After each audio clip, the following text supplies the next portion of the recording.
The Republicans in Lansing were up to something, and we didn't get a chance to cover this story yet, but they are suing to stop that new redistricting commission. And they're making the case that the redistricting commission excludes, obviously, people who are involved in politics, people who are related to elected officials, so on. They're making the case. It's a flat-out mess. Yeah, they're making the case that that's a problem. Right. The people voted for Proposal 2. They put it into law, but Republicans are seeking to invalidate that. And one of those Republicans, Tony Daunt, is on the line right now. Tony, good morning. Thanks for coming on the show. Good morning, gentlemen. Thank you for having me. Mm-hmm. So outline this for us. What is your beef with the Redistricting Commission, and on what grounds are you seeking to invalidate it? Well, the grounds that we're seeking to invalidate or have this overturned are First Amendment of the United States Constitution and 14th Amendment. And as you just previously laid out, some of the restrictions that are in place on who can apply and who can serve on this commission are fundamental violations of our First Amendment rights and our 14th Amendment rights. People who are active in the political process, people who are precinct delegates, who work in the legislature, have run for office at some point in the last 6 years. They are excluded from serving on this commission, but even more absurdly, their family members are. So somebody who, through no fault of their own, no involvement of their own, is prohibited from participating in something that the state has established.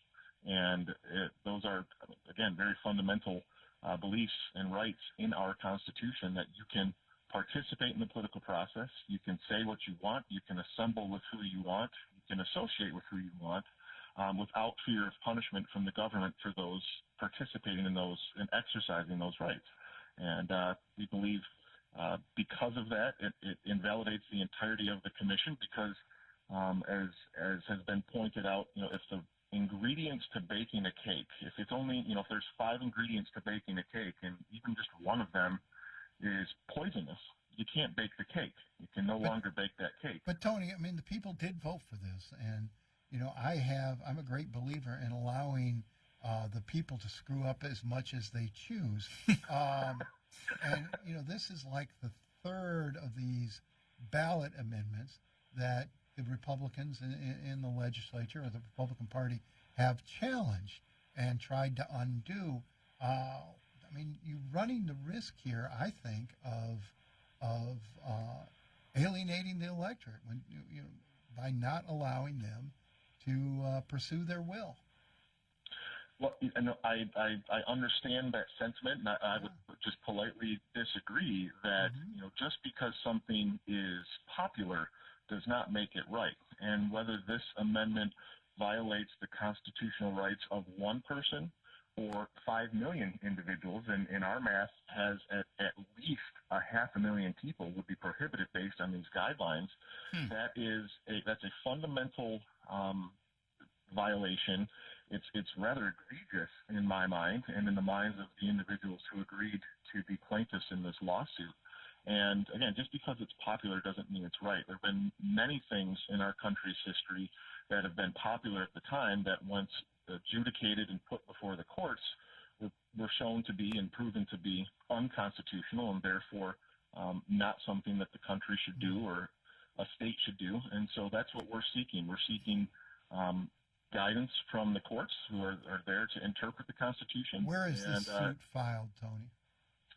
It's been filed in the United States District Court in the Western District. So it's a federal case filed in Grand Rapids? Yes. Having not been the attorney who did the actual filing, I believe the filing is done online, actually. But I believe the courts in the Western District. There's Grand Rapids. I think there's one maybe in Kalamazoo, and in a courthouse there in Lansing, obviously, for federal district court. You have great doubt and great suspicions about how this commission is going to be formed. You do not believe it's going to be a truly independent commission. No, I certainly don't. And that's, that was one of I don't think such a thing is possible. No, particularly under the rules that are that form this ballot proposal or this new law. I just don't think it's. I just don't think there's any way to tell whether people are independent, and folks do lie. Yeah, absolutely, and they do lie. And if you look at the makeup of the commission, there's 13 members.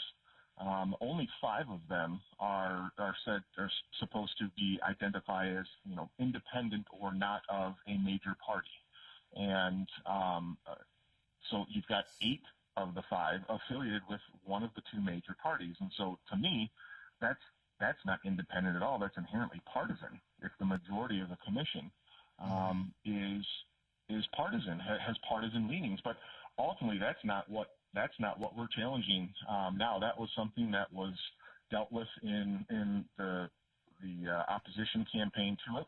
Now what we're dealing with is just the inherent violations of our constitutional rights that have been baked into this commission. And the other silliness and Rube Goldberg nature of this commission are beside the point. This is ultimately about whether or not people who engage in the civic process, who are politically active, and as I pointed out earlier, even more absurdly related to people who do this and are prohibited, who are you going to end up with? You're going to end up with 7 or 8 people who just got off the boat.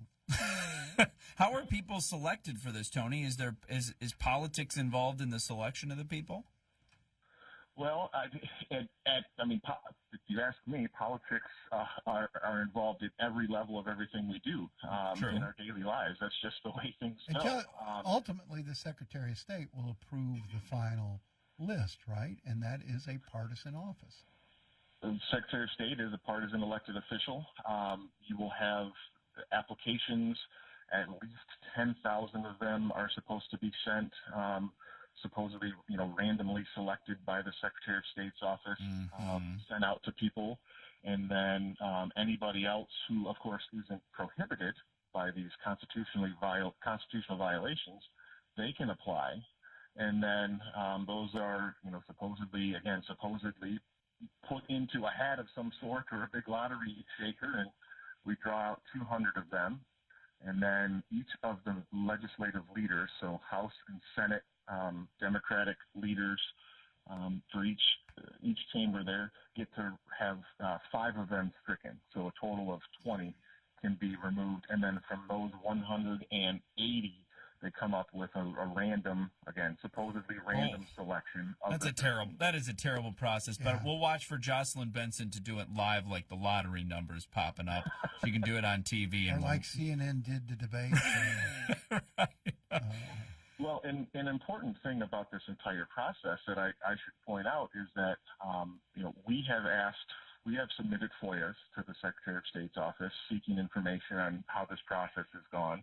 The Michigan Republican Party has submitted FOIAs seeking information on how this process has gone, and they came back, Secretary of State's office came back to the Michigan Republican Party and said, yeah, we'd love to give you that, but it's going to cost you $45,000 and take us 53 weeks. Of course it does. Of course it does. That's because that's what we're paying. But you talked them down to 10,000, didn't you, Tony? You got a good deal. Sorry, I got down to 10,000 now, and maybe 30 weeks or something. But it's for somebody who claims to be, that they want transparency at every level of this. That's awful big hurdle to clear to get that transparency. Wow. Tony Daunt, appreciate what you're trying to do here, and we'll watch and see how this case moves forward. It'll be an interesting one. Thanks for coming on the show this morning. You bet. Thanks, guys. Have a great weekend.